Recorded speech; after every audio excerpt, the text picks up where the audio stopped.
good morning student Gyanjyoti digital ক্লাছৰ সকলোকে স্বাগতম জনালো আমি অংকন কৰি আছো উত্তল লেন্সত গঠিত ৰশ্মি চিত্ৰ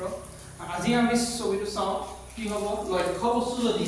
আমি ভাস্কেনৰ বাহিৰত বা ইয়াত ভাস্কেনৰ লিখা নাই কি লিখিছো 2f1 ৰ বাহিৰত ৰাখো লক্ষ্য বস্তু যদি 2f1 ৰ বাহিৰত থাকে 2f1 ৰ বাহিৰত থাকে তেন্তে আমাৰ গঠিত ৰশ্মি চিত্ৰ কি হ'ব এতিয়া 2f1 ৰ বাহিৰত বুলি ক'লে আমি এইটো সাইডে যিকোনো এটা পজিশন ৰাখিব পাৰো আহক আমি আঁকি লওঁ পজিশনটো যিকোনো এটা জেগাত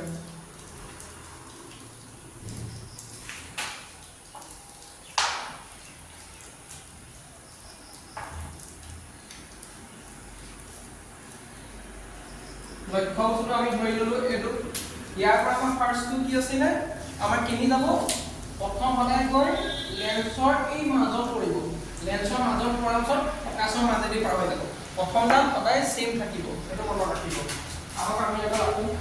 ফাৰ্ষ্টডাল তাৰ পৰা আহিব আহি আমাৰ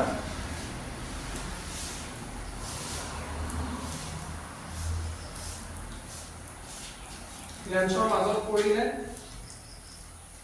কাৰ্ভ দিব আৰু এডাল ফোকাছৰ মাজেদি পাৰ হৈ যাব ফোকাছৰ মাজেদি আমাৰ পাৰ হৈ যাব এডালকে সবৰে ক্লিয়াৰ আছে এডাল সবে পাৰিছে হয় ইয়াক আমি a ধৰি ললো ইয়াক b ধৰি ললো লক্ষ্য বস্তুটো এতিয়া আমাৰ ফাৰ্ষ্টডাল কি হ'ব সদায় লেন্স হক দাপোন হক সদায় সেম দাপোনৰ যিমান দাপোনত পৰে ফোকাছৰ মাজেদি যায় ইয়াতো একে ধৰণে আহিব লেন্সত পৰিব ফোকাছৰ মাজেদি পাৰ হৈ যাব নেক্সট ডাল কি হ'ব আমাৰ সদায় মিৰৰ মাজেদি পাৰ কৰিব নেক্সট ডাল সদায় মিৰৰ মাজেদি পাৰ কৰিব এইডাল মিৰৰ মাজেদি পাৰ কৰিব যতে কাট খায় ততে আপোনাৰ প্ৰতিবিম্বটো দেখা পাব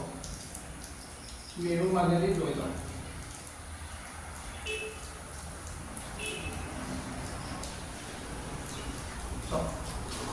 মোক কথা ক'লে ক'ত এইটো পইণ্টেদি আহিছে এই খিনিটো কাটাটো ঠিক কৰিছে এতে মোৰ প্ৰতিবিম্ব নহ'ব জানো লক্ষ্য বস্তু যদি হেতু ধৰিছো মোৰ প্ৰতিবিম্ব এইটো হ'ব হ'বনে তে ইয়াত যদি মোৰ a টো ইয়াত আছে ইয়াত a টো মোৰ ক'ত আছে কি একেদৰে a টো পৰিব b টো ইয়াত পৰিব a ড্যাশ b ড্যাশ বস্তুটো উল্টা হ'ল ইয়াৰ মূৰটো যদি ওপৰলৈ উঠি আছিলে ইয়াৰ মূৰটো কি হৈছে তললৈ হৈছে গতিকে ইয়াৰ ৰশ্মি চিত্ৰটো এনেকুৱা ধৰণৰে হয় আৰু ইয়াত কি হ'ব কাৰ্ভডাল এইফালৰ পৰা গৈছে মিৰৰ মাজেদি গৈছে এইফালে গুচি গৈছে এটা হ'ব ঠিক আছে প্ৰতিবিম্ব ঠিক আছে বুজি পাইছে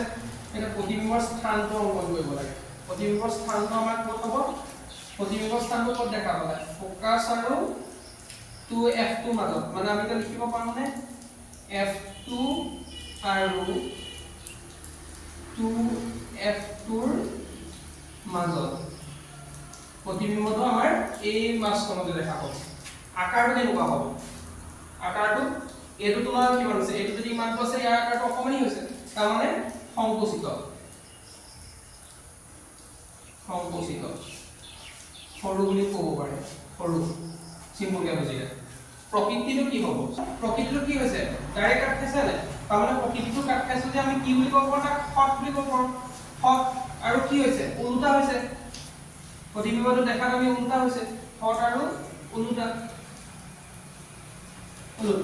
এইটো আমি যিকিটা আমাৰ ক্লিয়াৰ কৰিছে আমাৰ এই টাইপৰ কোনোবা পৰা সুধিব পাৰে পৰীক্ষাত আমি এটা সিম্পলি লিখি দিব পাৰিম প্ৰব্লেম নাই স্যাৰ সকলোৱে ভালকৈ আঁকি চাব ধন্যবাদ আজিলৈ বাই বাই